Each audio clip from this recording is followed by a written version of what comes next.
सभी को नमस्कार। जैसा कि हम सभी जानते हैं कि हम आजकल किस दौर से गुज़र रहे हैं। इस पैंडेमिक सिचुएशन में हम जैसे कई अध्यापक हैं जिनको कई नई-नई चीज़ों को सीखना पड़ रहा है और ये सिर्फ़ उन छात्रों के लिए है जिनकी वजह से आज हम ऑनलाइन कक्षाओं को किस तरह उन तक ले जाएँ, ये सब चीज़ें हम लोग सीख रहे हैं।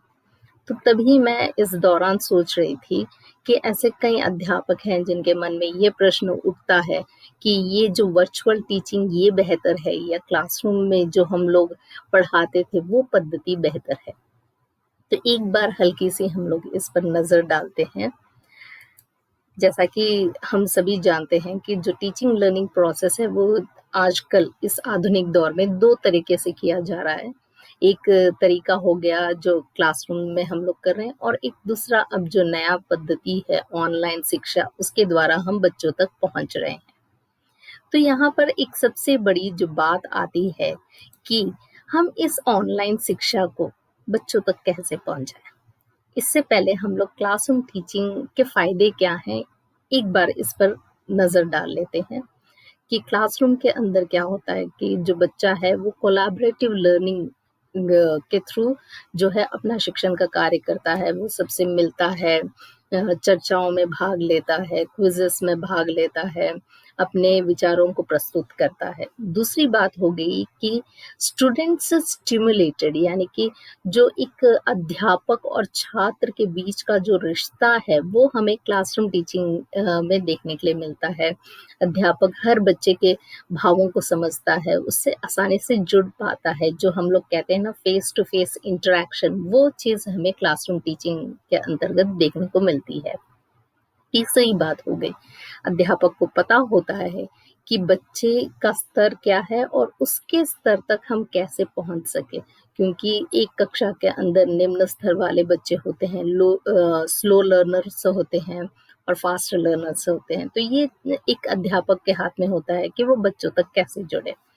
उसके बाद इम्प्रूव सोशल स्किल्स, बच्चा जो है पाठशाला में आने के बाद वो समाज से जुड़ता है, वो नए-नए दोस्तों को बनाता है, नए-नए लोगों से मिलता है और साथ ही उसमें क्या है डिसिप्लिन, पंक्चुअलिटी और जो वैल्यूज़ हम लोग कहते हैं कि बड़ों के साथ कैसा व्यवहार करना चाहिए, ये सब चीज़ें जो हैं उसे पाठशाला में, कक्षा में सीखने के लिए मिलता है।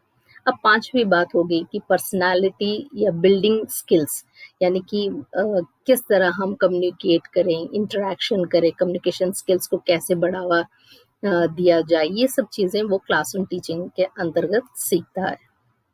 अब बात होगी कि वर्चुअल टीचिंग के फ़ायदे क्या हैं?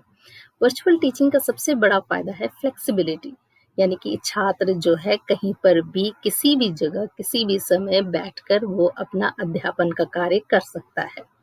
अनलिमिटेड कंटेंट यानी कि उसके पास ऑनलाइन टीचिंग में ऐसे कई रिसोर्सेस हैं जिसके द्वारा वो अपने ज्ञान को बढ़ावा दे सकता है। उसके बाद एक्सेसिबिलिटी, वो कंप्यूटर के द्वारा, इंटरनेट के द्वारा एक जगह ना रहकर कहीं पे भी दूसरे देश में भी रहकर वो इन सब चीज़ों को सीख सकता है। और सबसे बड़ी बात है कि इसमें एक ही समय में कई हज़ारों, 100 हज़ारों संख्या में बच्चे जुड़ सकते हैं।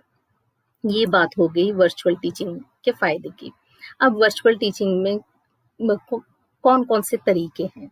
सबसे पहले हम देखा करते थे कि दूरदर्शन में जो है वीडियोज़ दिखाए जाते थे शिक्षा से संबंधित। उसके बाद धीरे-धीरे डिजिटल रिसोर्सेज़ डेवलप होने लगे, वर्चुअल क्लासेस आए और उसके बाद आज का जो दौर है एलएमएस यानी कि लर्निंग मेथड सिस्टम, इसके द्वारा क्या है ई-लर्निंग जो आजकल हमको सुनने के लिए ज़्यादा मिल रहा है। यहाँ पर क्या है कि बच्चों में किस तरह ई-रिसोर्सेज़ को पहुँचाया जाए, ये सब देख सकते हैं। इसके द्वारा बच्चा जो है सेल्फ एस्टिमेशन कर पाता है, नई-नई चीज़ों को सीख सकता है, उसे फीडबैक तुरंत मिल जाता है, सेल्फ इवैल्यूएशन जिसे कहते हैं, वो तुरंत मिल जाता है। तो ये कुछ फ़ायदे भी हैं।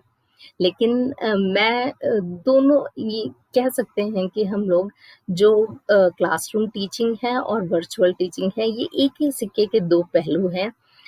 आज के दौर में इन दोनों का समावेश होना बहुत ही ज़रूरी